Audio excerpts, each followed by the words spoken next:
ओम अज्ञानतिमिरान्धस्य ज्ञानाञ्जनशलाकया सत्सुरोन्मिलितं येन तस्मै श्रीगुरुवे नमः। नमो ओं विष्णुपादाय कृष्णप्रेष्ठाय भूतले श्रीमदे भक्तिवेदान्त स्वामीति नामिने नमस्ते सारस्वती देवे गौरवाणी प्रचारिणे निर्विशेष शून्यवादी पाश्चात्य देशतारिणे जय श्री कृष्ण चैतन्य प्रभु नित्यानंद श्री अद्वैत गदाधर श्रीवासदि गौर भक्त वृंद हरे कृष्णा कृष्णा कृष्णा हरे हरे हरे राम राम राम हरे हरे ஹரே கிருஷ்ணா.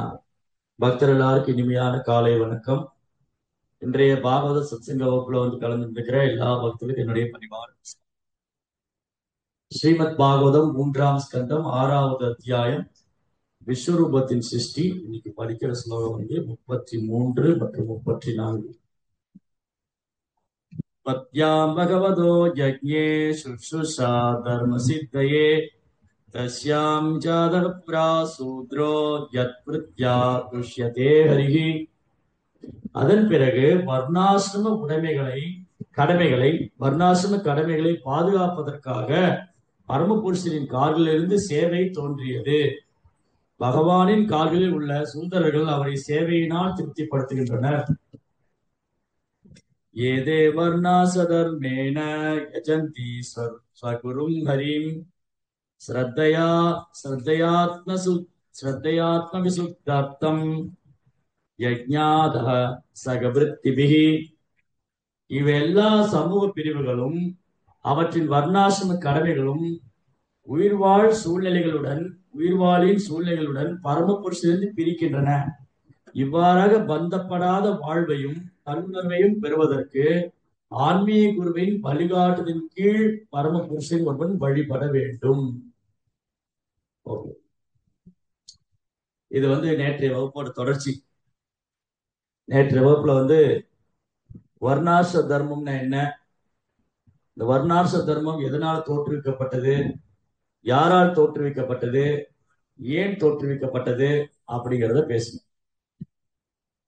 வர்ணாசிரம் தர்மம் பகவானை திருப்திப்படுத்துறதுக்காக தோற்றுவிக்கப்பட்டது, பகவானாலேயே தோற்றுவிக்கப்பட்டது, குணத்தின் அடிப்படையிலும் தொழிலின் அடிப்படையிலும் தோற்றுவிக்கப்பட்டது. அப்போ ஒருத்தருடைய குணத்துக்கு ஏற்றாற் போலவும் தொழிலுக்கு ஏற்றாற் போலவும் தங்கள் உத்தியோக கடமைகளை செய்து பகவானை திருப்தி செய்யலாம். ஒவ்வொருவரும் அவரவர் உத்தியோக கடமைக்கு ஏற்றாற் போலவும் குணத்திற்கு ஏற்றாற் போலவும் பரம புருஷனை வழிபாடு செய்து அவர் திருப்திப்படுத்த. அப்போ இதோடைய கண்டினியூஷன் என்னன்னா, ஒருத்தர் எந்த வர்ணத்தில் இருந்தாலும் எந்த ஆசிரமத்தில் இருந்தாலும் அவர் முக்கியமா செய்ய வேண்டிய தர்மம் என்னன்னா பகவானுக்கு சேவை செய்யும். அதுதான் பரோ தர்மம். பாகவத் என்ன சொல்லுது, சவை பும்சா பரோ தர்மோ ஏதோ பக்தி ரதோக்ஷதே அகைதுகி அப்பிரதிகதாய் ஆத்மாசு பிரசிததி. இந்த ஆத்மாவுக்கு பேரானந்தம் தரக்கூடியதுன்னா பகவானுக்கு பக்தி தொண்டாற்றுவதுதான் பக்தி சேவை. பக்தியை சில பிரபுபாத சேவை என்று குறிப்பிடுது. பக்தி சேவை, பக்தி தொண்டு, டிவோஷன் அப்படிங்கறத பிரபுபாத டிவோஷனல் சர்வீஸ் சொல்றாரு, சேவை. ஏன்னா இங்க சேவை பண்ணாம யாருமே இருக்க முடியாது. யாராவது யாருக்காவது சேவை பண்ணிக்கிட்டு தான் இருக்கு. இந்த ஜட உலகத்துல எல்லாரும் எஜமானனா இருக்குன்னு நினைக்கிறாங்க. ஆனா இங்க யாருமே எஜமானனா இருக்க முடியாது. எல்லாரும் சேவகர்கள் தான். காரணம் என்னன்னா, ஆத்மா சேவகன் தான். ஜீவாத்மா எஜமானன் கிடையாது. ஜீவாத்மாவை நாம எஜமானரும் கிடையாது, அனுபவிப்பாளரும் கிடையாது, கட்டுப்படுத்துபவரும் கிடையாது, எதுக்குமே நம்ம காரணமும் கிடையாது.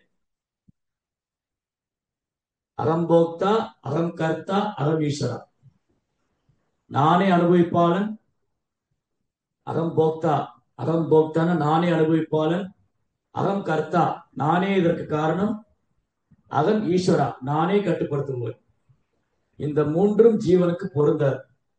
ஜீவாத்மாவை நம்ம அனுபவிப்பாளரும் கிடையாது, கட்டுப்படுத்துறவங்களும் கிடையாது, எஜமானரும் கிடையாது. அப்ப நம்ம யாரு? சைத்தன்ய மகாபிரபு சொல்றார், ஜீவேரே சொருபோய் கிருஷ்ணேரே நித்யதாஸ்.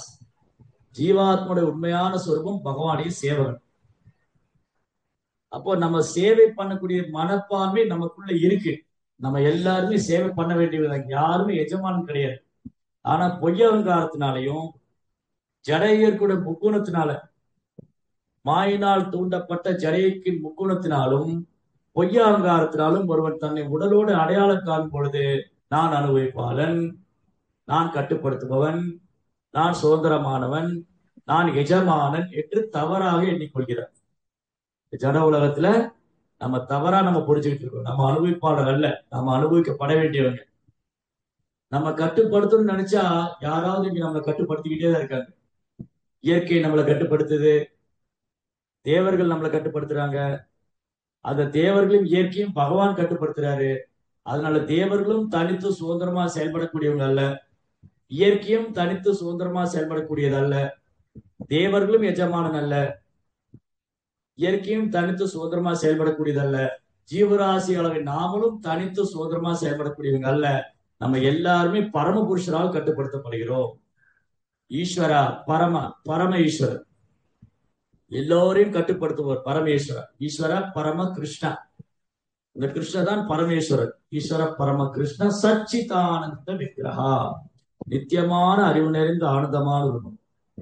அநாதிராதி கோவிந்தா சர்வகாரண காரணம். எல்லாத்துக்கும் படைப்புக்கு முன்னாடியே இருக்காரு. அவர் ஆதி அந்தமற்றவர், அநாதிராதி கோவிந்தா. அந்த கோவிந்தனே சர்வகாரண காரணம், எல்லாத்துக்கும் மூல காரணம். அப்போ கிருஷ்ணர் தான் அனுபவிப்பாளர், கிருஷ்ணர் தான் எஜமானர், கிருஷ்ணர் தான் கட்டுப்படுத்துபவர். பகவானே அனுபவிப்பாளர், பகவானே எஜமானன், பகவானே கட்டுப்படுத்துபவர். இதை ஏற்றுக்கொண்டா இந்த உலகத்துல ஒருத்தர் எந்த மூலையில இருந்தாலும் சந்தோஷமா இருக்கலாம்னு கிருஷ்ணர் சொல்றார். நான் ஒரு அமைதியான வாழ்க்கை வாழணும், நான் ஒரு நிம்மதியான வாழ்க்கை வாழணும் அப்படின்னு யாராவது விரும்புறாங்க. இந்த ஜட உலகத்துல எந்த மூலையில இருந்தாலும் ஒருத்தர், அது அமெரிக்காவோ ஐரோப்பாவோ இந்தியாவோ ரஷ்யாவோ சைனாவோ பாகிஸ்தானோ, அந்த உலகத்துல எந்த நாட்டுல இருந்தாலும் கிருஷ்ணர் தான் அனுபவிப்பாளர், கிருஷ்ணர் தான் கட்டுப்படுத்துபவர், கிருஷ்ணர் தான் எஜமானன். இதை ஏற்றுக்கிட்டாருன்னா இந்த உலகத்துல எந்த மூலையில இருந்தாலும் அவர் ஒரு அமைதியான நிம்மதியான வாழ்க்கை வாழலாம். அதுதான் பீஸ் ஃபார்முலா 5.29. போக்தாரம் யஜ்ய தபசாம் சர்வலோக மகேஸ்வரம் சுகிருதம் சர்வபூதானாம் ஞாத்மா மாம் சாந்தி மிருச்சதி. உண்மையான அனுபவிப்பாளர் கிருஷ்ணரே அனுபவிப்பாளர் தான் புருஷோத்தமா. கிருஷ்ணர் தான் அனுபவிப்பாளர், எல்லா செயல்களையும் யாகங்களையும் தவங்களையும் அனுபவிப்பவர், எல்லா ஜீவராசியின் உற்ற நண்பர் சுகிருத். யார் இதை தெரிஞ்சுக்கிறாங்களோ அவங்க இந்த உலகத்துல எந்த மூலையில இருந்தாலும் சந்தோஷமா. கிருஷ்ணர் தான் அனுபவிப்பாளர், புருஷா. ஆக்சுவலி நம்ம புருஷா இல்ல, நம்ம பிரகிருதி, நம்ம அனுபவிக்கப்பட வேண்டியவங்க. கிருஷ்ணர் தான் புருஷா. ஆனா ஜீவன்கள் என்ன பண்றோம், நம்ம ஜட உலகத்துல என்ன புருஷா நான் தவறா கிளைம் பண்றேன், நான் தான் அனுபவிப்பாளர்னு என்ன நான் தவறா எடுத்துக்கிறேன். ஆனா பாருங்க, இந்த உலகத்துல எல்லாருமே எஜமானா இருக்குன்னு நினைக்கிறாங்க. எனக்கு யாருமே எஜமானா இருக்க முடியல, யாராவது யாருக்காவது சேவை பண்ணிக்கிட்டே தான் இருக்கும், யாராவது யாருக்காவது சேவை செய்து கொண்டேதான் இருக்கிறார்கள். இங்க யாருமே எஜமானா இருக்க முடியாது. என்னங்க, இந்த மாதிரி நான் என் குடும்பம், கணவன் மனைவி பெற்றோர் பிள்ளைகள் நண்பர்கள் உறவினர்கள், இவங்களுக்குள்ள அந்யோன்யம் இல்லை, அன்பு பரிமாற்றம் இல்லை, எல்லாம் அதிகாரம் செலுத்துறாங்க, எல்லாருக்கும் ஆணவம் கர்வம் இருக்கு, எல்லாருமே அனுபவிக்கணும்னு நினைக்கிறாங்க. இங்க யாருமே மற்றவங்க அனுபவிக்கணும்னு நினைக்கிறது, இங்க யாருமே மற்றவங்க அனுபவிக்கணும்னு நினைக்கிறது இல்ல. எல்லாமே அவங்கவுங்க புலன்களை திருப்திப்படுத்தணும், தான் முதல்ல இருக்கணும், நான் முதல்ல இந்த சுயநலம். அதனால சில நேரங்களில் மக்கள் விரக்தி அடைகிறார். விரக்தி அடைஞ்சு என் நண்பர்களுக்கு நான் சேவை பண்ணேன், அவங்க என்னை ஏமாத்துறாங்க, என் உறவினருக்கு நான் சேவை பண்ணேன், அவங்களும் என்னை ஏமாத்துறாங்க. இப்படி இந்த ஜட உலகமே என்னை சேவகனாதான் வச்சிருக்காங்க, என்னை எஜமானா இருக்க விட மாட்டேங்குது. நான் சேவை பண்றேன், அப்படி என்னை எஜமானன் ஏத்துக்க மாட்டேங்கிறாங்க, என்னை எல்லாருமே சேவகனாதான் பாக்குறாங்க. அப்படியே என்கிட்ட சேவை வாங்கிட்டு என்னை அவங்க மதிக்கிறது இல்லை, என்னை அவங்க உதாசீனப்படுத்துறாங்க, என் சேவையை துஷ்பிரயோகம் பண்றாங்க. அதனால நான் விரக்தி அடைஞ்சிட்டேன். இனி நான் மனுஷங்களுக்கு சேவை பண்ண போறது இல்ல, நான் நாய்க்கோ பூனைக்கோ சேவை பண்ண போறேன். ஏன்னா நாய் ரொம்ப விசுவாசமா இருக்கு.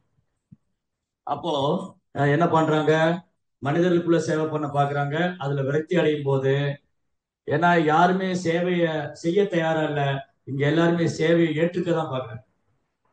இங்க எல்லாருமே எஜமானனா இருக்க பாக்குறாங்க, யாருமே சேவை செய்ய தயாரா இல்ல. அதனால என்ன ஆயிடுது, மனிதனுக்குள்ள நிம்மதி இல்ல, எல்லாருமே எஜமானா இருக்குன்னு போட்டி போடுறாங்க. எல்லாருமே எஜமானனா இருக்குன்னு போட்டி போடுறதுனால அவங்களால இங்க திருப்தியா வாழ முடியல. கடைசியில விரக்தி அடைஞ்சு போய் மீன், புறா, பறவைங்க, லோபர்ஸ், நாய், பூனை, குருவிங்க இதுக்கெல்லாம் சேவை பண்ணும். ஏன்னா மொத்தத்துல இவங்களால சேவை பண்ணாம இருக்க முடியாது. ஆனா உள்ளுக்குள்ள எஜமானா இருக்கணும்னு எண்ணம், ஆனா இவனால சேவை தான் பண்ண முடியும், எஜமானன் ஆக முடியாது. இந்த ஒரு டெண்டன்சி, அனுபவிக்கிற எண்ணமும் எஜமானா இருக்கிற எண்ணங்களும் ஜீவனுக்குள்ள ஆழமா படிஞ்சிட்டதுனால அவனால இங்க எதையுமே அனுபவிக்க முடியல, அவனால நிம்மதியா இருக்க முடியல. காரணம், அவன் இதை புரிஞ்சுக்கணும். நம்ம எல்லாருமே, நான் அனுபவிப்பாளர் அல்ல, நான் எஜமானன் அல்ல, நான் கிருஷ்ணனுடைய சேவகனுடைய சேவகன். இந்த புரிஞ்சுக்க தன்மை இல்லாதனால, ஜடையைக்கும் முக்குணத்தினால, ரஜஸ் தமஸ், ரஜோகுணம் தமோ குணத்தினால பந்தப்பட்டிருப்பதாலும் கட்டுண்ட நிலையில் இருப்பதாலும் தெரிஞ்சுக்கிறான். கட்டுண்ட வாழ்க்கையில் இருக்க ஜீவாத்மா பொய் அகங்காரத்தினால அவனே கர்த்தான் நினைச்சிருக்கான். பிரகிருதி கிரியமானானி குணை கர்மானி சர்வசக அகங்கார விமூடாத்மா கர்த்தாக விதி மன்னியதே. இந்த மாதிரி அறியாமையினாலும் பொய் கருவத்தினாலும் பொய் அகங்காரத்தினாலும் தூண்டப்பட்ட ஜீவாத்மா இந்த முக்குணத்துக்கு அடிமையாகி ரஜஸ்தமஸ், ரஜோகுணம் தமோ குணத்தினால பாதிக்கப்பட்டு நான் எப்படியாவது அனுபவிச்சிருவேன், நான் எப்படியாவது அனுபவிப்பாளர் ஆயிடுவேன், நான் எப்படியாவது எஜமானன் ஆயிடுவேன், நான் எப்படியாவது யார் மேலே ஆதிக்கம் செலுத்துவேன். நோ, முடியாது.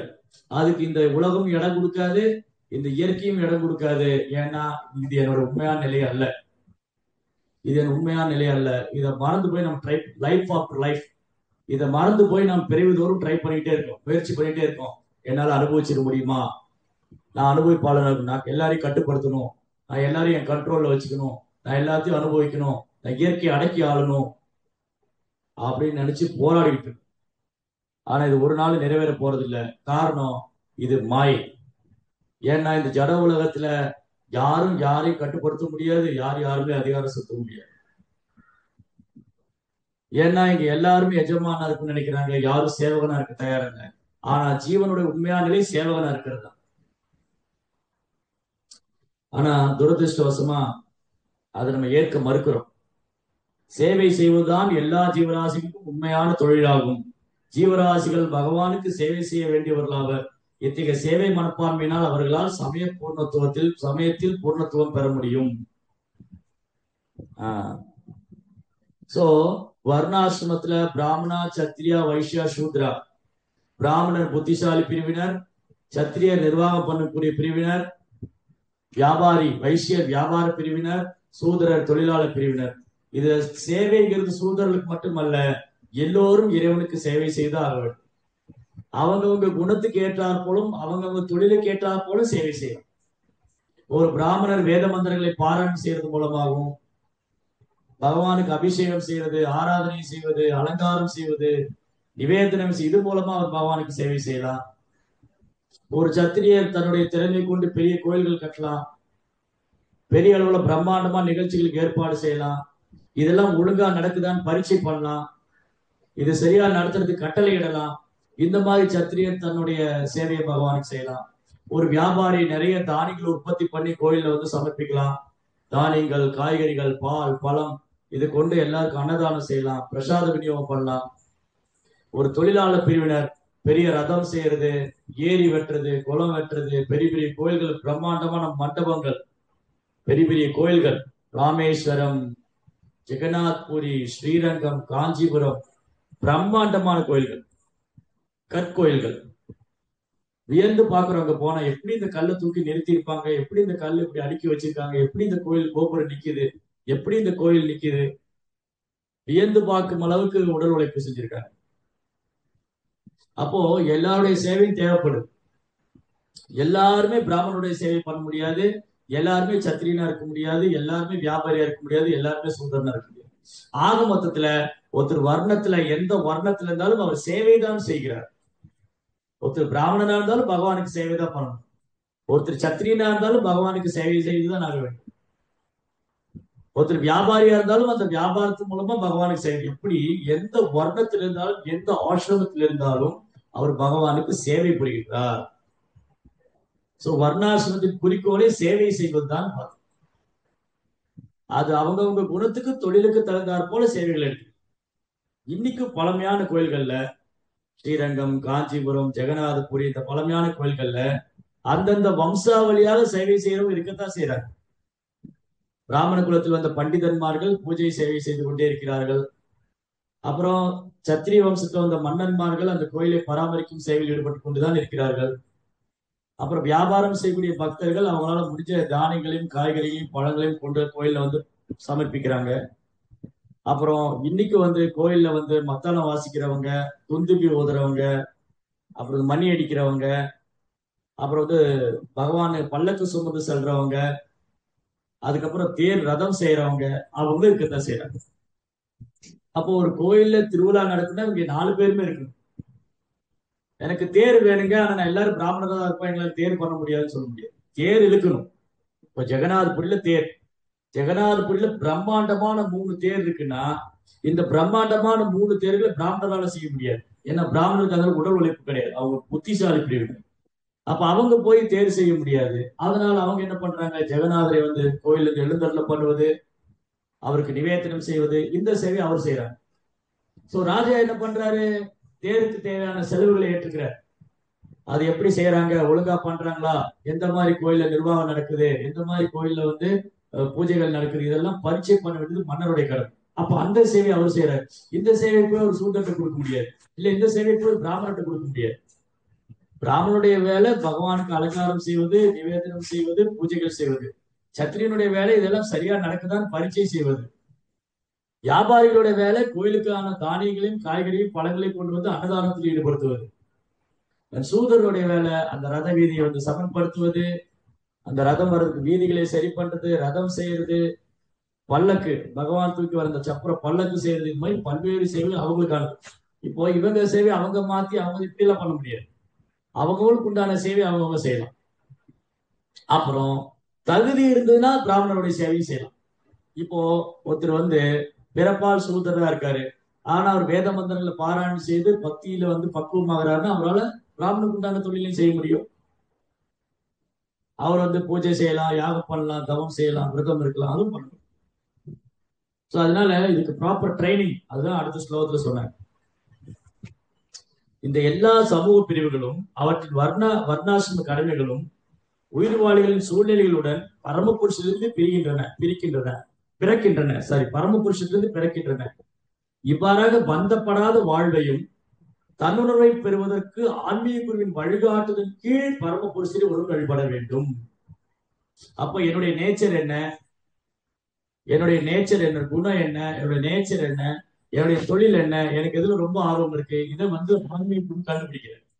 ஒரு சீடர் வந்து குருகுலத்துல படிக்கும் போது அல்லது ஒரு சீடர் தீட்சை பெறும் பொழுது ஆன்மீக குருவானவர் இந்த சீடருக்கான தகுதி என்ன, இவர் எதுல ரொம்ப ஆர்வமா இருக்காரு, இவர் வந்து வேத மந்திரங்களை பாராயணம் செய்வதிலும் பகவானை வழிபடுவதிலும் பூஜைகள் செய்வதிலும் ஆர்வமா இருக்காரு, அவர் பிராமண உருவாக்குறாரு. ஓகே, நீங்க பிராமண இது வந்து பண்ணுங்க, அந்த சேவை பிராமண சேவை பண்ணிட்டு அது மூலமா நீங்க பகவானுக்கு சேவை பண்ணுங்க.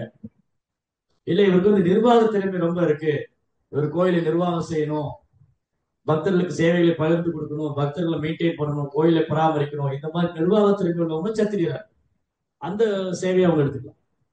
சிலர் வந்து தானியங்கள் உற்பத்தி பண்றாங்க, பசுக்களை பராமரிக்கிறது, தானியங்கள் உற்பத்தி பண்றது, அப்ப வைசியரா இருந்து சேவை பண்ணும். சிலர் வந்து தொழிலாளராக இருந்து. அப்போ இந்த 4 பிரிவுக்குள்ள ஒற்றுமை என்றது சேவை. அவ எப்படி பார்த்தாலும் பகவானுடைய சேவகனா இருக்கும். அதுதான் நம்முடைய ஒரிஜினல் கான்ஸ்டிடியூஷனல் கொஸ்டின். நம்முடைய உண்மையான ஆதார நிலை கிருஷ்ணருக்கு சேவை பண்றது. அப்போ வர்ணாசிரம தர்மம் எதுக்காக, கிருஷ்ணருக்கு சேவை பண்றதுக்காக.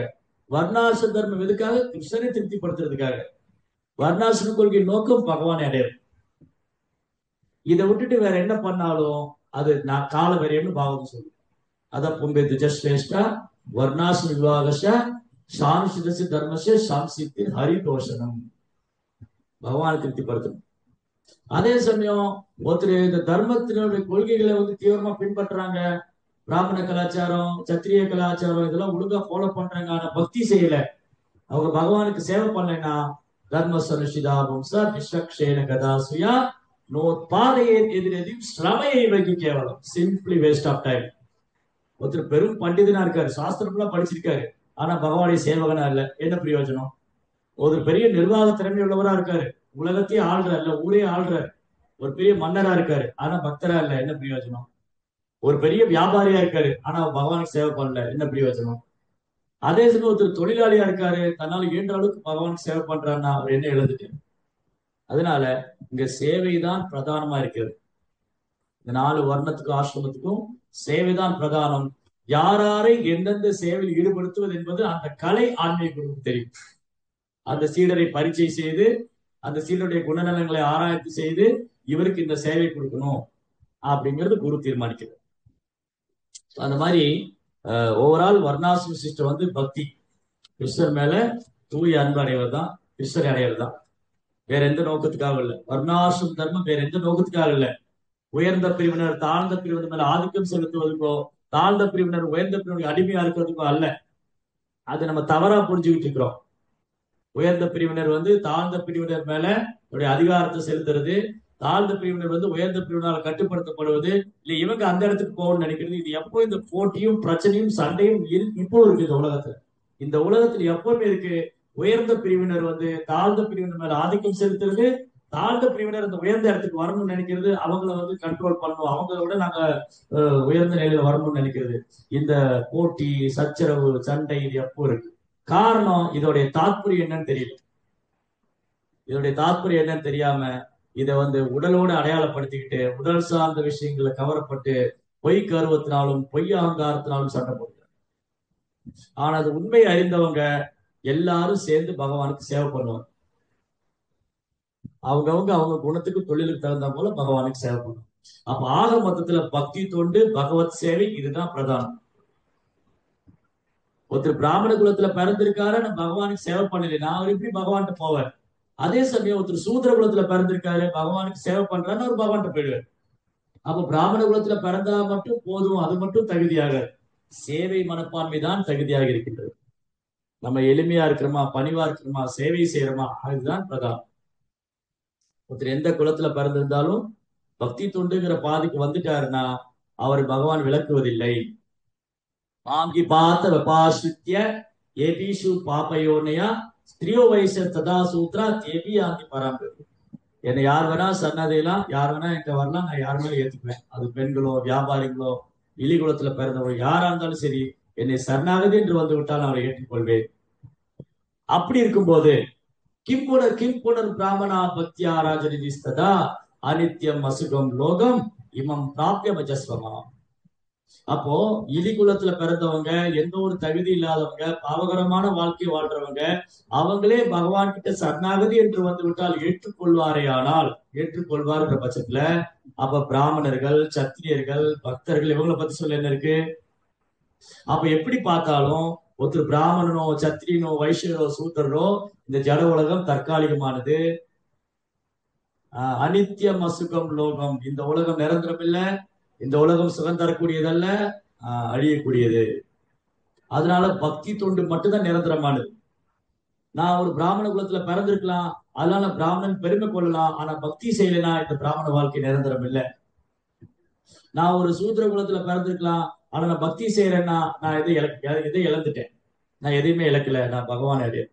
அதனால இந்த உலகத்துல பிறப்பின் அடிப்படையில் அல்ல, ஒருத்தர் எந்த பிறப்புல எந்த குலத்துல பிறந்திருந்தாலும் அவர் கிருஷ்ண பக்தி எடுத்துக்கொள்வாரே ஆனால், அவர் உண்மையான அங்கீகரிக்கப்பட்ட ஆச்சாரிய சம்பிரதாயத்தில் வரக்கூடிய ஒரு ஆன்மீக குருவை சரணடைவாரே ஆனால் அவர் உடனடியாக அதெல்லாம் கடந்துறார். வர்ணாசிரமத்தை கடந்து அவர் வைஷ்ணவர்கிற தளத்துக்கு வர்றார். சோ வைஷ்ணவர் கிருஷ்ண பக்தர்ங்கிறது வர்ணாசிரமத்துக்கு அப்பாற்பட்டது.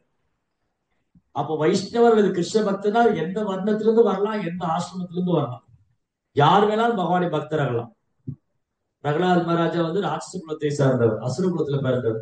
அவர் முதல் தரமான 12 மகாஜனங்கள் ஒருவரா இருக்கு. இந்த மாதிரி பிரகலாத மகாராஜனை போன்ற 12 மகாஜனங்கள் ஒருவர் பிறப்பால் ஒரு அசுர குலத்துல பிறந்தவர். குகன் ஒரு வேடன், சுக்ரீவன் ஒரு வானரம், விபீஷன் ஒரு ராட்சசர். ஆனா பகவான் அவங்க எல்லாரையும் தன் பக்தரா ஏத்துக்கிறார், அவங்க சேவையை ஏற்றுக்கிறார், அவருக்கு அன்பு செய்யறார். அதனால இது அன்னெசரியா தேவையில்லாம பிறப்பை அடையாளப்படுத்திக்கிட்டு பிறப்பை ஒன்றே அடையாளமா வச்சுக்கிட்டு அதை ஒன்றே காரணமா வச்சுக்கிட்டு நம்ம கிளைம் பண்றது யூஸ்லெஸ், பிரயோஜனம் இல்லை. அதை இங்க இருக்கிறவங்க வேணா அப்படி எடுத்துக்கலாம். ஓ, நான் பிறப்பால் பிறப்பு, ஆனா சாஸ்திரம் அப்படி எடுத்துக்கொள்றது. எஸ். ஸோ அதனால தூய பக்தி தொண்டு, தூய பக்தி தொண்டுங்கிறது வர்ணாசிரமத்துக்கு அப்பாற்பட்டது. தூய பக்தி தொண்டு, தூய பக்தர்கள் வர்ணாசிரமத்துக்கு அப்பாற்பட்டது. இந்த வர்ணாசிரம கொள்கையே படிப்படியா தூய பக்திங்கிற தளத்துக்கு வர்றதுதான். இந்த வர்ணாசிரம தர்மமே கொஞ்சம் கொஞ்சமா பகவானுக்கு சேவை செய்து முழுமையாக தன்னை பகவானுக்கு அர்ப்பணிக்கிறது. அதனால தூய பக்தி தொண்டு, தூய பக்தர்கள் வர்ணங்களுக்கும் ஆசிரமத்துக்கும் அப்பாற்பட்டவங்க. ஏன்னா அவங்க முக்குணத்துக்கு அப்பாற்பட்டவங்க. வர்ணாசிரம் கூட 3 குணத்துக்கு உட்பட்டது. பிராமணர்கள் சாத்விகமான குணம், சாத்விகமான குணத்துல யார் இருக்காங்களோ பிராமணர், தீவிரமான குணத்துல யார் இருக்காரோ சத்திரியன். ஏன்னா சாத்விகம், பிராமணன்னா சாத்விகமா தான் இருக்கணும். அந்த குணத்தினால பிராமணர் அறியப்படுறாரு. சோ சத்திரியனுக்கு தண்டிக்கு மனப்பான்மை உண்டு, அதனால ஒரு ரஜோகுணம் இருக்கணும், அப்பதான் சத்திரியனா இருக்கும்.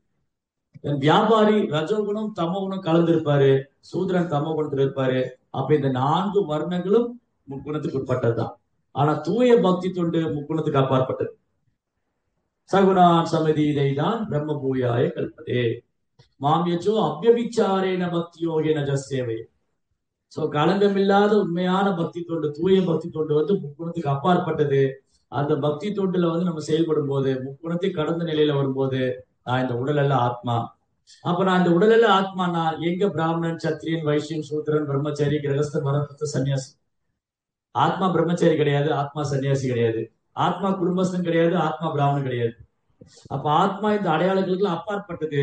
இந்த உடல் எடுத்துட்டதுனால அதற்கான குணம், அதற்கான தொழில், அதன் அடிப்படையில இவர் பிராமணர், இவர் சத்திரியர், இவர் வைசியர், இவர் சூத்திரர். ஆனா நான் பிராமணன் கிடையாது. அதான் சைத்தன்ய சொல்றாரு, நான் பிராமணன் கிடையாது, நான் சத்திரியன் கிடையாது, நான் வைசியம் கிடையாது, நான் சூத்திரன் கிடையாது, நான் பிரம்மச்சாரி கிடையாது, நான் சன்னியாசி கிடையாது. அப்ப நீங்க யாரு? நான் குடும்பஸ்தன் கிடையாது, நீங்க யாரு? யார் நீங்க? கோபி பத பத கமலையோ தாச தாச தாச தாச தாச தாச. நான் என்னுடைய உண்மையான நிலை என்னது? நான் பிராமணன் அல்ல, சத்திரியன் இல்ல, வைசியன் இல்ல, சூத்திரன் இல்ல, பிரம்மச்சாரி இல்ல, கிரகஸ்தர் இல்ல, சன்னியாசி இல்ல. யாரு நீங்க? பகவானுடைய சேவகனுடைய சேவகனுடைய சேவகனுடைய சேவகனுடைய சேவகனுடைய சேவகனுடைய சேவகன். இதுதான் நம்முடைய ஒரிஜினல் கான்ஸ்டிடியூஷன் கொஸ்டின். இதுதான் நம்ம உண்மையான அடையாளம். இந்த உண்மையான அடையாளத்தை கற்பிக்கிறதுக்காக தான் பகவான் யுகந்தோறும் அவதரிக்கிறார், யுகந்தோறும் தர்மத்தை ஸ்தாபனம் பண்றார். அந்த தர்மம் என்னது? பக்தி, பக்தி தொண்டு. அப்போ 500 வருஷத்துக்கு முன்னாடி பகவான் ஸ்ரீ கிருஷ்ண சைத்தன்ய மகாபிரபு அவதாரம் பண்ணார். சைத்தன்ய மகாபிரபு எந்த ஒரு பாரபட்சம் இல்லாம எல்லாருக்கும் கிருஷ்ண பக்தியை விநியோகம் பண்றார். கிபா விப்ரா 2 நாள் இப்படி கூட படிச்சோம். கிபா விப்ரா கிபா நாசி சூத்திரகேதனா ஹே கிருஷ்ண தத்துவ வேதேசே குருவாய். சோ நீங்க பிராமணனா, பண்டிதனா, சூதரனா எதுவும் பார்க்க தேவையில்லை. நீங்க கிருஷ்ண விஞ்ஞானம் தெரிஞ்சிருந்தா உங்களை குருவா ஏத்துக்கலாம். சோ அதனால சைத்தன்ய மகாபிரபு கருணையினால அவர் எங்கெல்லாம் போனாரோ, யாரெல்லாம் சந்திச்சாரோ அவங்களுக்கு எல்லாம் சுத்த பக்தி கொடுத்தார். எந்த ஒரு பாவம், யவனர்கள், நேச்சர்கள், மனிதர்களே கடைநிலையானவங்க, இவங்க எல்லாம் கூடி சைத்தன்ய மகாபிரபு கருணையினால முதல் தரமான பக்தரான. அதனால பகவானும் அவர் சகாக்களும் இந்த பூமியில வந்தது சுத்த பக்தி கற்பிச்சு கொடுக்குறது. இன்றைக்கு கதாதர் பண்டிட் தோன்றிய தினம் நம்முடைய சம்பிரதாயத்துல மிக முக்கியமான நாள். பஞ்சதத்துவங்கள் ஒருவர் கதாதர். சோ கதாதர் பண்டிட் சைத்தன்ய மகாபிரபு மிக நெருக்கமான சகாக்கள் ஒருவர், பஞ்சதத்துவங்கள் ஒருவர்.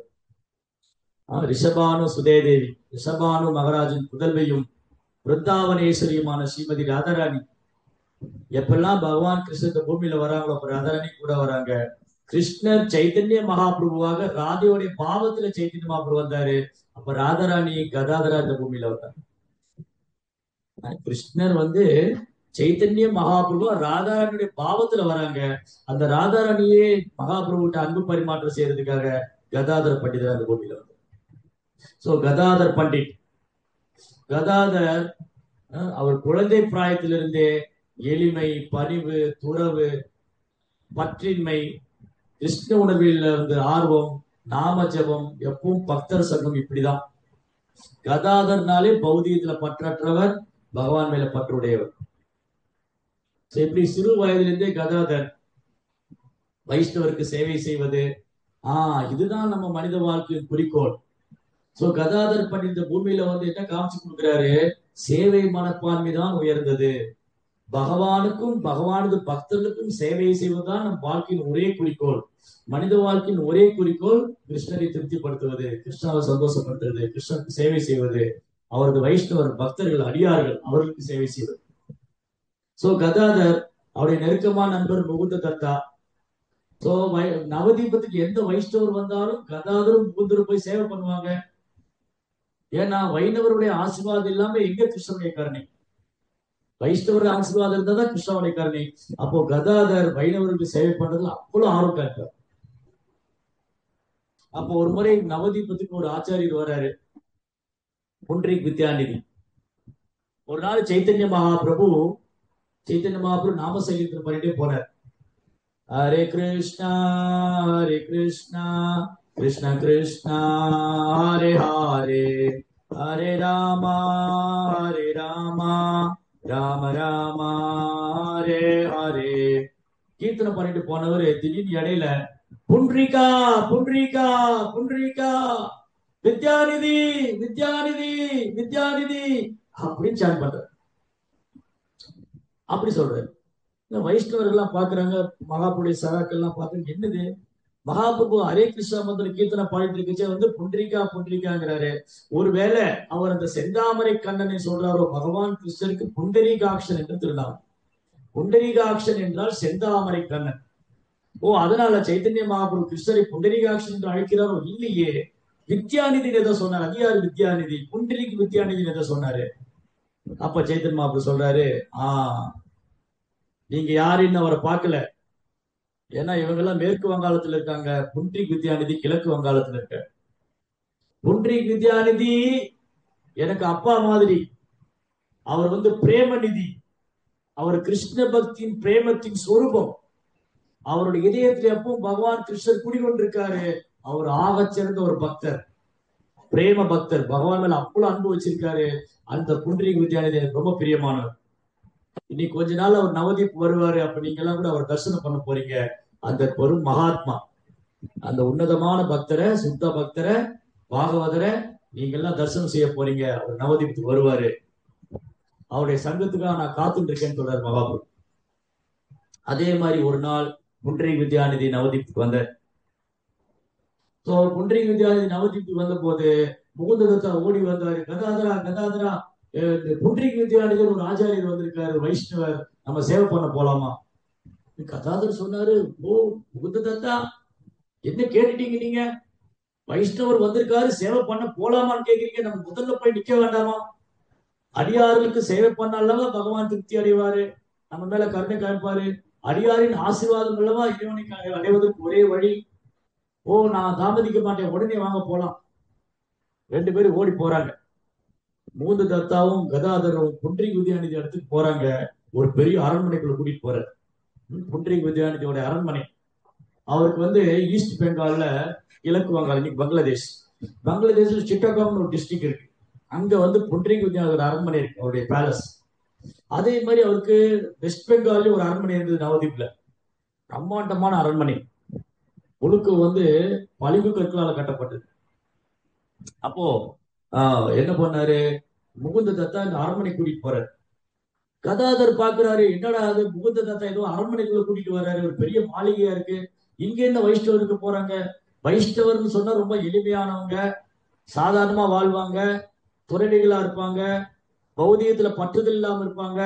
என்னை ஏதோ வைஷ்ணவருக்கு சேவை பண்றேன்னு கூட்டி ஏதோ அரண்மனைக்குள்ள கூட்டிட்டு போறாரு, ஒருவேளை இங்க யாராவது வேலை பார்த்துட்டு இருப்பாங்களோ வைஷ்ணவரா? போனா ஒரு பெரிய பட்டு மத்த, அது பெரிய கண்ணாடி அறை, அந்த அறை முழுவதும் அப்படி கண்ணாடிகளா ஜொலிக்குது, ஆபரணங்களால் அலங்கரிக்கப்பட்டிருக்கு. அப்படி வந்து ஒரு 10 சேவகர்கள், பயில்வான்கள், 10 பயில்வான்கள், பணிப்பெண்கள், சாமரம் வீசுறவங்க. இவர் வந்து புண்ட்ரிக் வித்யாநிதி அந்த பட்டு மெத்தையில உட்கார்ந்து பட்டு மெத்தையில உட்கார்ந்து குக்கா குடிச்சிட்டு இருக்காரு. பார்த்தோன்னே கதாதர் ஷாக் ஆயிட்டாரு. என்னது, என்னங்க வழி தவறி கூட்டிட்டு வந்துட்டாரு அவரு?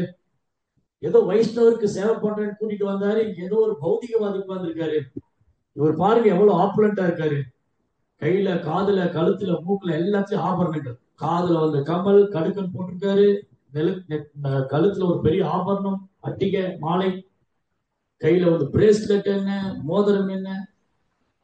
ஓ, இஸ் சச் ஆப்புலண்ட் பர்சன். எவ்வளவு வசதியான ஜமீன்தார் இவரு. இந்த ஜமீன்தார் எப்படி ஒரு வைஷ்ணவரா இருக்க முடியும்? இவர் இப்படி ஆடம்பரமான வாழ்க்கையை வாழ்றாரு. பட்டு மெத்தையில உட்கார்ந்துருக்காரு, பட்டு வஸ்திரம் அணிஞ்சிருக்காரு. இவர் எப்படி ஒரு பெரிய பக்தரா இருக்க முடியும்? கதாதருக்கு சந்தேகம் வந்துருச்சு. புண்டரீக வித்யாநிதியா வைஷ்ணவர், இவருக்காக சேவை பண்ண கூட்டிட்டு வந்தாரு என்ன? கதாதர் யோசிக்கிறார். சோ கதாதருக்கு சந்தேகம் வந்துருதுன்னு மூந்தாவுக்கு புரிஞ்சு போயிடுது. மூந்தா புரிஞ்சுட்டாரு. கதாதருக்கு டவுட் ஆயிடுச்சு, இவர் வைஷ்ணவரா. முகுந்தா என்ன பண்ணாரு, உடனே பாகவதத்துல ஒரு ஸ்லோகம் எடுத்து பாடுறாரு. பாகவதம் சுகதேவ் கோசாமி சொல்றார் பரீட்சித் மகாராஜ். அகோபகீயம் ஸ்தான கால கூடம் ஜிகன் சயாபாயத் அசாத்மிபி ஏவேததிம் தாதி முச்சிதம் ததோன்யம் கம்பா தயாலு சரணம் பிரஜேம. என்ன சொல்றாரு அந்த ஸ்லோகத்துல சுகதேவ் கோசாமி? அகோபாக்கியம், அகோபாக்கியம், அகோபக்கியம், கோபக்கியம். இந்த பூதனா என்ன பாக்கியம் பண்ணா? இந்த பூதனை அடக்கி குழந்தை கிருஷ்ணரை கொள்றதுக்காக மார்பிள வசத்தடை வந்தான். பூதனை என்ன பண்ணா? குழந்தை கிருஷ்ணரை கொள்றதுக்காக மார்பிள வசத்தடை வந்தா. பகவான் என்ன பண்ணாரு? அவளுக்கு அம்மாவுடைய ஸ்தானத்தை கொடுத்து அவ மார்பிள பால் குடிச்சாரு. கம்பாதயாலு சங்கம் பிரஜேம. தன்னை கொல்ல வந்த நபருக்கும் வந்து மோட்சம் கொடுத்திருக்காரு. அப்படின்னா பூதனைக்கு முக்தி கொடுத்தாரு பகவான். சோ தன்னை கொல்ல வந்த பூதனை அரக்கிக்கு பகவான் மோட்சம் கொடுத்தாருன்னா இவரை விட கருணை வாய்ந்த ஒரு நபர் யார் இருக்க முடியும்? அப்படிங்கிற ஸ்லோகம். இந்த ஸ்லோகத்தை கேட்ட உடனே புண்டரீக வித்யாநிதி கண்ணு வந்து அப்படியே அறிவு மாதிரி கண்ணீர். கிருஷ்ணா கிருஷ்ணா கிருஷ்ணா, குத்தாலாம் கிழிச்சு, பெட்டெல்லாம் கிழிச்சு, அந்த அறையெல்லாம் அப்படி பஞ்செல்லாம் பறக்குது, பஞ்செல்லாம் பறக்குது. சாமான்லாம் உருண்டு ஓடுது. தலையில உருண்டு பரடுறாரு. அவர் கண்ட்ரோல் பண்ண முடியல. 10 பேர் சேர்ந்து பிடிக்கிறாங்க. 10 பயில்வான்கள் அவர் பிடிக்கிறாங்க, பிடிக்க முடியல அவரை. கிருஷ்ணா கிருஷ்ணா கிருஷ்ணா கிருஷ்ணா, கண்ணு வந்து அறிவு மாதிரி கண்ணீர் அழறாரு. தரையில உருண்டு பரடுறாரு. அறைக்குள்ள ஓடுறாரு, குட்டி போதிக்கிறாரு. கண்ணாடி எல்லாம் உடைஞ்சு போய் அறைய அலங்கோலம் ஆயிடுச்சு. அப்படியே மயங்கி விழுந்துட்டாரு. 6 மணி நேரம் அப்படியே சமாதியில இருக்க. மயங்கி விழுந்தவர் உடல்ல எந்த ஒரு அசைவும் இல்லை. அப்படியே சமாதி. கிருஷ்ணாவை நினைச்சு அப்படியே, கிருஷ்ணா எவ்வளவு கருணை வாய்ந்தவர், தன்னை கொல்ல வந்து அரைக்கே மோட்சம் கொடுத்தவன் கேட்ட மாத்திரத்துல புண்டரீக வித்யாநிதி வந்து அப்படியே பூச்சி அரைச்சு விழுந்துட்டு. கதாதர் பார்த்தாரு, ஐயோ நான் எவ்வளவு பெரிய அபராதம் பண்ணிட்டேன். இந்த புண்டரீக வித்யாநிதி இவ்வளவு ஒரு சுத்த பக்தரா இருக்காரு, இவரை போய் நான் உடல் தோட்டத்தை வச்சு இடம் போட்டேன். சோ கதாதர் என்ன அறிவுறுத்துறாரு நமக்கு? ஒரு வைஷ்ணவரை உடலால வந்து எடை போடக்கூடாது. இவர் வந்து ஆட்டோ ஓட்டுற வைஷ்ணவரு, இவர் ஸ்கூட்டர் ஓட்டுற வைஷ்ணவரு, இவர் அமெரிக்க வைஷ்ணவரு, இவர் இந்திய வைஷ்ணவரு, இவர் பெங்கால் வைஷ்ணவரு, இவர் வந்து டெய்லர் வைஷ்ணவர். நோ, வைஷ்ணவர்னா வைஷ்ணவர் தான். இவர் பிராமண வைஷ்ணவர், சூதர வைஷ்ணவர்லாம் கிடையாது. வைஷ்ணவர் கிருஷ்ண பக்தர்னா கிருஷ்ண பக்தர் தான். அதுல சூத கிருஷ்ண பக்தர், பிராமண கிருஷ்ண பக்தர்லாம் கிடையாது. சோ அந்த மாதிரி எந்த பக்தர்கிட்டையும் பேதம் காணக்கூடாது. ஒரு பக்தரை வெளி தோற்றத்துல எடை போடக்கூடாது. நம்ம எல்லாம் ஜட்ஜ் பண்ணிக்கிட்டே இருக்கோம். நம்ம வந்து எப்பவுமே அடுத்தவங்க விஷயத்துல ஜட்ஜ் ஆயிடும். அடுத்தவங்க விஷயத்துல ஜட்ஜு, நம்ம விஷயத்துல லாயர். என்ன எப்படி சொல்லலாம், எனக்கெல்லாம் தெரியும், நான் வாதாடுவோம். நம்மளை பத்தி ஏதாவது சொன்னா நம்ம என்ன பண்ணுவோம்? வாதாடுவோம். அடுத்தவங்களை பத்தி சொல்லும்போது நான் சொல்றேன், எனக்கு தெரியும், ஜட்ஜ் ஆயிடுவாங்க. அப்ப அடுத்தவங்க விஷயத்துக்கு தீர்ப்பு கொடுக்கறதுக்கும் நம்ம விஷயத்துல வாதாடுறது நம்ம வேலை. ஆனா அது உண்மை இல்லை, அது சரியில்லை. சோ நம்ம விஷயத்துல நம்ம என்ன பண்ணணும்? மூத்த பக்தர் என்ன சொல்றாங்க, ஆச்சாரியர் என்ன சொல்லியிருக்காங்க, அப்படி பார்க்கணும். மற்றவங்க விஷயத்துல தலையிடவே கூடாது. மற்றவங்களை ஜட்ஜ் பண்ணவே கூடாது. ஜட்ஜ்மெண்ட், எல்லாரும் ஜட்ஜ் பண்றது. பாருங்க, நம்ம என்ன பண்ணுவோம்? யாரை பார்த்தாலும் எடை போடுவோம். எடை போட்டு பழகிட்ட வாழ்நாள் முழுவதும் எடை போடுறதே நம்ம வேலையா போச்சு. இந்த பக்தர் எப்படி, அந்த பக்தர் எப்படி, இவரே எப்படி பண்றாரு, அவரே அப்படி பண்றாரு, இவரே இந்த மாதிரி பக்தி செய்யறாரு, அவரே அந்த மாதிரி பக்தி, இப்படி ஜட்ஜ் பண்ணிட்டு ஜட்ஜ்மெண்ட் பண்றது. யார் அந்த அதிகாரம் கொடுத்திருக்கா நமக்கு? நோ, நம்ம யாரும் ஜட்ஜ் பண்ணவே கூடாது. அதுவும் வெளி தோட்டத்துல எடை போடவே கூடாது. ஒரு பக்தரை வந்து வெளி தோட்டத்துல எடை போடவே கூடாது, அது அபராதம். ஸோ கதாதர் என்ன ஃபீல் பண்ணாரு? ஓ, நான் பெரிய அபராதம் பண்ணிட்டேன், இவர் வெளித்தோட்டத்துல பார்த்து இவர் ஒரு செல்வந்தர். இந்த செல்வந்தர் எப்படி கிருஷ்ண பக்தரா இருக்க முடியும்? இவர் புலன்களுக்கு அடிமையா இருக்காரு, புலன்பு அனுபவிச்சுட்டு இருக்காரு, இந்த செல்வங்களை அனுபவிக்கிறாரு, இவர் எப்படி ஒரு சுத்த பக்தரா இருக்க முடியும்? கதாதர் ஜட்ஜ் பண்ணிட்டு இதுக்கு பிராய்ச்சிட்டு வேண்டது. கதாதர் அழறாரு, நான் ஒரே வழிதான் இருக்கு, நான் இவரே என் குருவாயிருக்கு. கதாதர் என்ன சொல்லி கொடுக்குறாரு? எந்த பக்தரையும் ஜட்ஜ் பண்ணவே கூடாது, ஜட்ஜ்மெண்ட் பண்ணவே கூடாது, எடை போடவே கூடாது. அப்ப முகுந்தாட்ட சொன்னாரு, முகுந்தா நான் பெரிய தப்பு பண்ணிட்டேன், அபராதம் பண்ணிட்டேன், இவரை போய் நான் பௌதிகவாதின்னு நினைச்சிட்டேன். நீ நல்ல வேலை அந்த ஸ்லோகம் பாடுனேன், அப்பதான் இவர் யாருன்னு எனக்கு தெரிஞ்சுது. இந்த ஸ்லோகம் மட்டும் நீ பாடல, நான் பெரிய அபராதி ஆயிருப்பேன். நல்ல வேலை நீ என்னை காப்பாத்திட்டேன். சரி, இப்ப என்ன பண்றது? நீங்க போய் அவர்கிட்ட சொல்லுங்க, கதாதர் உங்ககிட்ட தீட்சை வாங்கணும்னு ஆசைப்படுறாரு, உங்களை குருவா ஏத்துக்கணும். சோ கதாதர் போய் நமஸ்காரம் பண்றாரு புண்டரி வித்யாநிதி.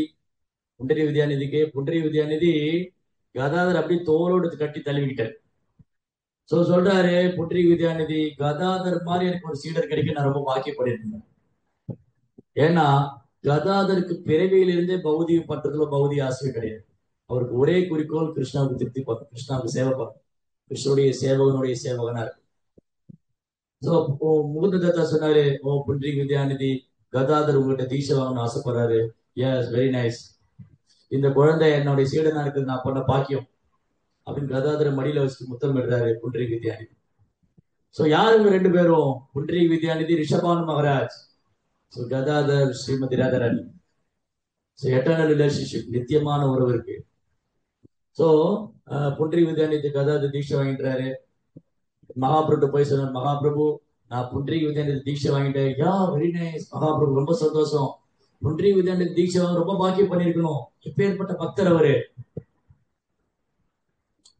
சோ இந்த மாதிரி கதாதர் அவருக்கு ஒரே குறிக்கோள் சைத்தன்ய மகாபுரிய சங்கத்துல இருக்கணும், சைத்தன்ய மகாபுருக்கு சேவை பண்ணணும், அவர்கிட்ட அன்பு பரிமாற்றம் பண்ணணும், சேவகனுடைய சேவகனுடைய சேவகனார்.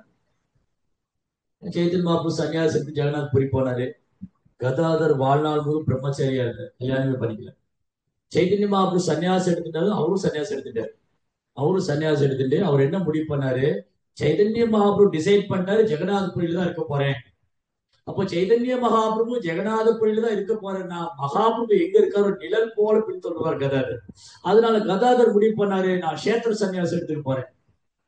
கஷேத்திர சன்னியாசினா அந்த இடத்த விட்டு வெளியே போக மாட்டேன், அந்த கஷேத்திரத்திலேயே தங்கி இருந்து ஆன்மீக விஷயங்களை பயிற்சி பண்ணுவார்.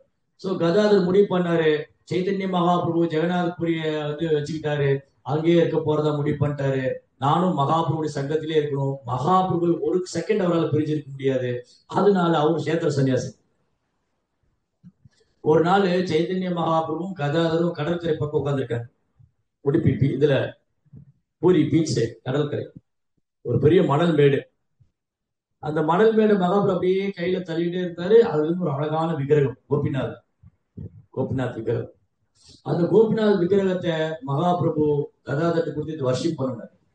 நீ இந்த கஷேத்திரத்திலேயே சன்னியாசம் இருக்க முடிவு பண்ணிட்ட, ஆனா நீ கோபிநாதர் வர்ஷிப் பண்ணுவோம் எவ்ரி டே. தினமும் கோபிநாதருக்கு அபிஷேகம், அலங்காரம், ஆராதனை எல்லாம் பண்ணணும், நிவேதனம். கோபிநாதர் விக்கிரகத்தை கதாதர் வழிபடுற டோட்டா கோபிநாத் கோயில், பூரி கடற்கரையிலிருந்து கொஞ்சம் தூரம் போனா கோபிநாதர் கோயில், டோட்டா கோபிநாத். சோ கோபிநாதர் கோயில்ல அவரு ரெகுலரா வர்ஷிப் பண்றாரு. ஒரு நாள் நித்யானந்த பிரபு பெங்கால்ல இருந்து வந்தார். நித்யானந்த பிரபு பெங்கால்ல இருந்து ஒரு ஃப்ரெஷ் ரைஸ், அப்பா பயிரிட்ட ஒரு புது தானியம், இது கோவிந்த போகுன்னு சொல்லுவாங்க பெங்கால், இந்த பாசுமதி ரைஸ் இல்லையா, அந்த மாதிரி ஸ்பெஷல் ரைஸ். அந்த சாதம், அந்த அரிசி எடுத்துட்டு வந்து கதாதர் கொடுக்குறாரு. கதாதர் ஒரு பெரிய ஃபீஸ்ட் பண்ணி கோபிநாதுக்கு ஆஃபர் பண்ணி மகாபிரபுக்கு நித்யானந்தர் டேஸ்டியா இருந்தது பிரசாதம். ஒரு நாள் சைத்தன்ய மகாபிரபு என்ன பண்ணாரு, பிருந்தாவனம் போலான்னு கிளம்பினார். பூரியில இருந்து பிருந்தாவனம் யாத்திரை போகணும். அப்ப கதாதர் கிளம்பிட்டார் பேக தூக்கிட்டார். சைத்தன்ய மகாபிரபு பிருந்தாவனம் போக முடிவு பண்ணோன்னே கதாதர் பேக தூக்கிட்டார். மகாபிரபு, கதாதர் நீங்க எங்க வர்றீங்க? மகாபிரபு நீங்க பிருந்தாவனம் போறீங்க, என்ன நான் எப்படி உங்க கூட இல்லாம என்னால உங்களை பிரிஞ்சு இருக்க முடியாது, நானும் பிருந்தாவனம் வருவேன். அப்ப உங்க கஷேத்திர சன்னியாசம் என்னாச்சு? நீங்க வந்து கஷேத்திர சன்னியாசி இருக்குன்னு வந்து உறுதி எடுத்திருக்கீங்க. ஓ மகாபிரபு, என் கஷேத்திர சன்னியாசம் நரகத்துக்கு போகணும், நீங்க எங்க இருக்கீங்களோ அங்கதான் இருப்பேன். நோ கதாதர், முடியாது. நீ பூரியில தங்கி இருக்கிறதா உறுதி எடுத்துட்டு இருக்க, பூரியில தான் இருக்கணும். இல்ல மகாபிரபு, என்னால உங்களை பிரிச்சிருக்க முடியாது. ஓகே, அப்ப கோபிநாதருடைய சேவை என்ன? உன்னை வந்து கோபிநாதருக்கு சேவை பண்ண சொன்னா நீ கோபிநாதர் எப்படி விட்டுட்டு வரலாம்? மகாபிரபு, எனக்கு கோபிநாதர் வேண்டாம், எனக்கு நீங்க தான் வேணும். எனக்கு கோபிநாதர் சேவையெல்லாம் வேண்டாம், நான் உங்களுக்கு தான் சேவை பண்ணணும். மகாபிரபு சொல்றாரு, நான் வேற கோபிநாதர் வேற இல்ல, நான் வேற கோபிநாதர் வேற இல்ல. கதாதர், நீங்க திரும்ப போங்க, நீங்க திரும்ப போங்க, போய் கோபிநாதர் சேவை பண்ணுங்க. கதாதர் அழற, நான் போக மாட்டேன். மகாபிரபு அழற. தென் மகாபிரபு சொல்றாரு, ஓ கதாதர், உங்களுக்கு வந்து என்னுடைய விருப்பத்தோட உங்க விருப்பம் தான் முக்கியமா? சைத்தன்ய மகாபிரபு கேட்கிறாரு, நான் என்ன விரும்புறேன்? சைத்தன்ய மகாபிரபு என்ன விரும்புறாரு? கதாதர் வந்து பூரியிலேயே தங்கி இருக்கணும், கோபிநாதருக்கு சேவை பண்ணணும். ஆனா கதாதர் என்ன விரும்புறாரு? நான் மகாபிரபுடைய யாத்திரை போயிருக்கணும். சோ உங்களுக்கு உங்க விருப்பம் பெருசா, என் விருப்பம் பெருசா? நீங்களே முடிவு பண்ணுங்க. ஆஹ் சோ குரு அண்ட் கிருஷ்ணா, ஒரு ஒரு கிருஷ்ண பக்தர் எப்படி இருக்கணும்? தனக்குன்னு சொந்த விருப்பம் இருப்பதற்கு கூட. ஒரு கிருஷ்ண பக்தருக்கு எனக்கு இது பிடிக்கும், இது பிடிக்காது, இந்த சேவை தான் நான் விரும்பி செய்வேன், அந்த சேவையை செய்ய மாட்டேன், இந்த சேவை தான் எனக்கு பிடிக்கும், அந்த சேவை பிடிக்காது, அப்படிலாம் கிடையாது. தனிப்பட்ட விருப்பு வெறுப்பே கிடையாது. ஒரு கிருஷ்ண பக்தர் எப்படி இருக்கணும்? என் குருவுக்கு என்ன பிடிக்கும் அதை தான் நான் செய்வேன், கிருஷ்ணாவுக்கு என்ன பிடிக்கும் அதை தான் நான் செய்வேன். எனக்கு பிடிச்சதை பண்ணிட்டு கிருஷ்ணா ஏத்துக்கணும், எனக்கு பிடிச்சதை பண்ணிட்டு குரு ஏத்துக்கணும் இருக்கக்கூடாது. அது உண்மையான சீடரும் பக்தரும் கிடையாது. எனக்கு பிடிச்சதை பண்ணிட்டு பகவான் இதை சாப்பிடுங்க, எனக்கு பிடிச்சதை பண்ணிட்டு பகவானே இதை பண்ணுங்க, எனக்கு பிடிச்சதை பண்ணி குரு என்ன ஆசீர்வாதம் பண்ணுங்க, நோ, கிடையாது. அது உண்மையான சீடரும் பக்தரும் கிடையாது. என் குருவுக்கு என்ன பிடிக்கும், கிருஷ்ணாவுக்கு என்ன பிடிக்கும் அதை நான் செய்வேன். சிலர் என்ன பண்ணுவாங்க, குருகிட்ட போய் அனுமதி கேட்பேன், ஏதோ ஒரு சேவை பண்றது குருகிட்ட அனுமதி கேட்பேன். சிலர் என்ன பண்ணுவாங்க, முடிவு பண்ணிட்டு ஆசீர்வாதம் கேட்பேன். குரு மகாராஜ், நான் முடிவு பண்ணிட்டேன், இந்த பண்ணணும், ஆசீர்வாதம் பண்ணேன். யாரு சிறந்த பக்தர்? குரு குரு சொல்றதை செய்யணும்னு நினைக்கிறவரா, இல்ல குருகிட்ட போய் அனுமதி கேட்டு அவர் சொல்றதை செய்யறவரா, இல்ல நாமளா ஒரு முடிவு பண்ணிட்டு குருகிட்ட போய் ஆசீர்வாதம்? சோ இதுல டிஃபரன்ஸ் இருக்கு இல்லையா? சோ மகாபிரபு சொல்றாரு, கதாதர், எனக்கு வந்து என்ன விருப்பம்னா நீங்க பூரியில தான் இருக்கணும், நீங்க விருந்தாவன் வரக்கூடாது. கதாதர் அழறாரு. கதாதர் அழுதுட்டு இருக்கும் போதே மகாபிரபு கிளம்பி போறாரு. கதாதர் மயங்கி விழுந்தார். மகாபுரி பிரிவு தாங்க முடியாம கதாதர் மயங்கி விழுந்தாரு. சர்வ பட்டாச்சாரிய அவர் வந்து கோபிநாதர் போய். சோ ஃபைனலி கதாதர் புரிஞ்சுக்கிட்டாரு, நான் இங்க இருந்தாதான் மகாபிரபு திருப்தி அடைவாரு. நான் பிருந்தாவனம் வர்றதை விட நான் இங்க இருந்தாதான் மகாபிரபு திருப்தி அடைவாருன்னா நான் போல. இதுதான் சிறந்த பக்தருக்கும் சீடருக்குமான அடையாளம். என்னுடைய விருப்பத்தை, என்னுடைய விருப்பத்தையும் சுய திருப்தியோட கிருஷ்ணாவுடைய திருப்தியும் விருப்பம் தான் எனக்கு முக்கியம், குருவுடைய திருப்தியும் விருப்பம் தான் எனக்கு முக்கியம் அப்படின்னு முடிவு செஞ்சார் கதாதர். ஆனா அந்த தடவை கதாதரால விருந்தாவன் போக முடியல. கதாதர் என்ன, சாரி, சைத்தன்ய மகாபிரபு அந்த தடவை மகாபிரபுனால விருந்தாவன் போக முடியல. அவர் கனைய நாட்டசாலை வரைக்கும் போயிட்டு திரும்ப வந்துட்டாரு. ராம்கேலியில போய் ரூப கோஸ்வாமி சனாதன் கோஸ்வாமிக்கு ஆசீர்வாதம் கொடுத்துட்டு வந்துட்டாரு. மகாபிரபு என்ன சொல்றாரு, என்னால விருந்தாவனம் போக முடியல, காரணம் கதாதரனுக்கு அனுமதி கொடுக்கல. சோ மகாபிரபு என்ன சொல்றாரு, ஒரு வைஷ்ணவருடைய அனுமதி இல்லாம ஒருத்தர் விருந்தாவனம் போக முடியாது, விருந்தாவனத்துக்கு நுழைய முடியாது. ஒரு கிருஷ்ண பக்தருடைய அனுமதி இல்லாம, அவருடைய ஆசீர்வாதம் இல்லாம ஒருத்தரால பிருந்தாவன் லீலைக்குள்ள நுழைய முடியாது. அன்னைக்கு நான் பிருந்தாவன் போகணும்னு ஆசைப்பட்டேன், கதாதரனுக்கு அனுமதி கொடுக்கல, அதனால என்ன போக முடியல. கதாதர் அப்படி அழற. அடுத்த தடவை மகாபிரபு எல்லாத்தையும் பிரார்த்தனை பண்றாரு. அப்போ கதாதர் வந்து, மகாபிரபு உங்க விருப்பமோ அதை போய் செய்யுங்க. சோ மகாபிரபு என்ன சொல்றாரு, இந்த லீலை மூலமா வைணவருடைய ஆசீர்வாதம் கருணையும் அனுமதி இல்லாம ஒருத்தர் விருந்தாவன் லீலைக்குள்ள நுழைய முடியாது. சோ கதாதர் அப்பேற்பட்ட ஒரு சுத்த பக்தர். அவர் மகாபிரபு கூட வரணும்னு விருப்பப்பட்டாரு, மகாபிரபு அனுமதிக்கல. மகாபிரபு என்ன பண்ணாரு, பாதிலே திரும்புவார். இந்த மாதிரி ஒரு தடவையும் மகாபிரபு விருந்தாவன் போக முயற்சி பண்ணுவாங்க. பக்தர்களுக்கு வந்து விருப்பம் இல்லை மகாபிரபு பிரியருக்கு. எல்லா பக்தர்கிட்டையும் வேண்டி, அவங்க அனுமதி வேண்டி அதுக்கப்புறம் மகாபிரபு போனார். மாதிரி கதாதருக்கு மகாபிரபுக்கு மிக நெருக்கமான அன்பு பரிமாற்றம். ஒரு நாள் மகாபிரபு லீலையை முடிச்சுட்டு அவரு கோலோ விருந்தாவனம் போயிட்டாரு. மகாபிரபு கோலோ விருந்தாவனம் போனே கதாதரால தாங்க முடியல. கதாதர் அழுதுகிட்டே இருக்காரு. கிட்டத்தட்ட மகாபிரபுடைய மறைவு அப்போ கதாதருக்கு 48 வயசு. இந்த 48 வயசுலயே ரொம்ப வயோதிகர் மாதிரி ஆயிட்டாரு, முதியோர் மாதிரி ஆயிட்டாரு. ரொம்ப முதுமை அடைஞ்ச ஒரு மனுஷன் மாதிரி ஆயிட்டாரு. அழுது அழுது உடம்பெல்லாம் தளர்ந்து கண்ணெல்லாம் சுருங்கி கதாதர் ரொம்ப மெலிஞ்சு போயிட்டாரு. அவரால் உயிர் வாழ முடியல. எப்படி வந்து பிரபுபா சொல்றாரு, நீரின்றி மீனால் எவ்வாறு உயிர் வாழ முடியாதோ, நீரின்றி எவ்வாறு மீனால் உயிர் வாழ முடியாதோ அது மாதிரி பகவான் இல்லாம பக்தர்களால் வாழ முடியாது, சுத்த பக்தர்களால். நம்ம பாருங்க வாழ்ந்துட்டு இருக்கோம், அப்ப என்ன அர்த்தம்? நமக்கு பக்தி இல்லைன்னு அர்த்தம். நம்மளால பாருங்க பகவானை மறந்து எவ்வளவு சந்தோஷமா வாழ்ந்துட்டு, எவ்வளவு பிரச்சனைக்கு மத்தியில துன்பத்துக்கு மத்தியில நம்ம சந்தோஷமா இருக்க முயற்சி பண்றோம். ஆனா ஒரு சுத்த பக்தரால பகவானை பிரிஞ்சு இருக்க முடியாது. கதாதர் அழுது அழுது அவர் பாகவதம் படிக்கலாம்னு எடுப்பாரு, ஆனா பாகவதம் ஃபுல்லா தண்ணி ஆயிடும். சோ பகவான் சைத்தன்யர் கதாதருக்கு 3 சேவை கொடுத்திருந்தார். ஒன்று வந்து கோட்டா கோபிநாதர் கோயிலே தங்கியிருந்து கோபிநாதர் சேவை பண்ணணும். இன்னொன்னு தீட்சை கொடுக்கணும், பக்தருக்கு வந்து தீட்சை கொடுத்து சம்பிரதாயத்தோட கனெக்ட் பண்ணணும். அப்புறம் பாகவதம் படிக்கணும் தினம். இந்த 3 சேவை, பாகவத ரீடிங், தீட்சை கொடுக்கறது, அப்புறம் கோபிநாதர் கோயிலே தங்கியிருந்து கோபிநாதர் சேவை. இதை லைஃப் லாங் கடைபிடிச்சாரு கதாதர். மகாபிரபு கொடுத்த கட்டளை வந்து வாழ்நாள் முழுதும் கடைபிடிச்சாரு. கோபிநாதர் கோயிலே தங்கியிருந்து கோபிநாதர் சேவை பண்ணாரு, பாகவதம் படிப்பாரு, தீட்சை கொடுப்பாரு. இப்ப ரொம்ப வயசாயிடுச்சு, அவரால் படிக்க முடியல. என்ன ஆயிடுச்சு, அவரு புக்க பாகவதம் திறந்தா மகாபிரபு ஞாபகம் வந்துடும். மகாபிரபு ஞாபகம் வந்து அழுது அழுது ஓலையெல்லாம் அழிஞ்சு போயிடுச்சு. அப்பெல்லாம் வந்து 500 வருஷத்துக்கு முன்னாடி எல்லாம் வந்து ஓலைச்சுவடி தான், இந்த மாதிரி பேப்பர் பிரிண்ட் எல்லாம் கிடையாது. சோ என்ன ஆயிடுச்சு, சீனிவாச ஆச்சாரியார் நம்ம சம்பிரதாயத்துல ஒரு முக்கியமான ஆச்சாரியர், அவர் வந்து கதாதர்கிட்ட பாகவதம் படிக்க வந்திருக்காரு. கதாதர் வந்து சொல்றாரு, சீனிவாஸ் அப்ப சின்ன பையன், அவர் பெங்கால்ல இருந்து நடந்தே போனார் கதாதர்கிட்ட பாகவதம் படிக்க. அவர் மடியில உட்கார வச்சுட்டு சொல்றாரு, ஸ்ரீனிவாஸ், எனக்கு உனக்கு பாவம் சொல்லி கொடுக்க இன்ட்ரெஸ்ட் இருக்கு, ஆனா என்னால சொல்ல முடியல, என்கிட்ட புக்குல எல்லாம் அழிஞ்சு போயிடுச்சு, அழுது அழுது அப்படியே அழிஞ்சு போயிடுச்சு. அதனால நீ பெங்கால்ல போய் இன்னொரு புக் எடுத்துட்டு வர. அப்பெல்லாம் பாகவதம் செட்டுனா எப்படி உட்காந்து கையில எழுதணும், 18,000 ஸ்லோகத்தையும் ஆச்சாரியுடைய விளக்கத்தையும் எழுதணும், பிரிண்டிங் மிஷின்லாம் கிடையாது. அப்ப 2 காப்பி தான் இருந்தது. ஒரு காப்பி கதாதர் இருந்தது, இன்னொன்னு நரகரி சர்க்கார் தாக்கூர், அவரு பெங்கால்ல ஜாச்சி கிராமம், அவர்கிட்ட இருந்து. அவர் சீனிவாசனுடைய சிக்ஷா குரு. இவர் போய் வாங்கிட்டு வரதுக்குள்ள கதாதர் என்ன ஆவாரு, மகாபுடைய பிரிவு தாங்காம தாங்காம அழுது அழுது அப்படியே உடலை விட்டார். அவர் உடலை விடுறதுக்கு முன்னாடி என்ன பண்ணுவாராம் கதாதர், கதாதர் வந்து எப்பவும் கோபிநாதர் சேவை பண்ணிட்டே இருப்பார். மகாபிரபு ஒரு சேவை கொடுத்திருக்காருல்ல, கோபிநாதர் சேவை பண்ணணும். கோபிநாதருக்கு மாலை கட்டிட்டார், அந்த மாலையை போட முடியல அவரால், அவ்வளவு டயர்ட் ஆயிட்டார். என்னாச்சுன்னா மகாபுருடைய பிரிவுனால அழுது அழுது சாப்பிடாம தூங்காம ரொம்ப டயர்ட் ஆகி அந்த மாலை வந்து கோபிநாதருக்கு போட முடியல. கோபிநாதர் எப்படி இருப்பாரு, கோபிநாதர் எப்படி இருப்பாரு,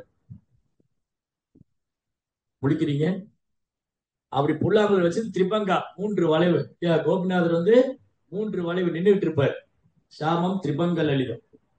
இந்த கோபிநாதர் பார்த்தாரு, இந்த கதாதருக்கு வந்து எனக்கு சேவை பண்ணணும் இவ்வளவு ஆர்வம் இருக்கு, ஆனா உடம்பு பூரா தளர்ந்து போயிடுத்து, அவர் மகாபிரபுவை நினைச்சு நினைச்சு என்னையே நினைச்சு நினைச்சு உருகி போயிட்டாரு. இவர் மாலை போடலன்னா ஒரு நாள் போட முடியல, கோபிநாதர் உட்கார்ந்துட்டாரு. உலகத்திலேயே கிருஷ்ணர் புல்லாங்குழல் வச்சு உட்கார்ந்து இருக்கிற விக்கிரகம் அங்கதான் பார்க்க முடியும். பெரும்பாலும் கோயில்கள்ல கிருஷ்ணர் புல்லாங்குழல் வச்சு நின்றுட்டு தான் இருப்பார். எல்லா கோயில்கள்லயும் கிருஷ்ணர் புல்லாங்குழல் வச்சுக்கிட்டே நின்றுட்டு இருப்பார். இந்த கோபிநாதர் கோயில்ல மட்டும், கோட்டா கோபிநாதர் கோயில்ல கிருஷ்ணர் புல்லாங்குழல் வச்சு உட்காந்துட்டாரு.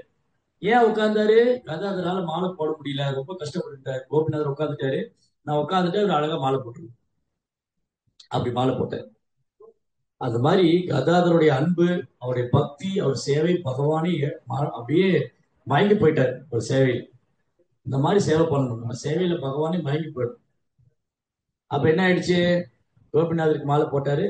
இன்னைக்கு கோபிநாதர் உட்காந்துட்டு, அப்ப உட்கார்ந்தவர் தான், இன்னைக்கு கோபிநாதர் எத்திக்கவே இல்லை.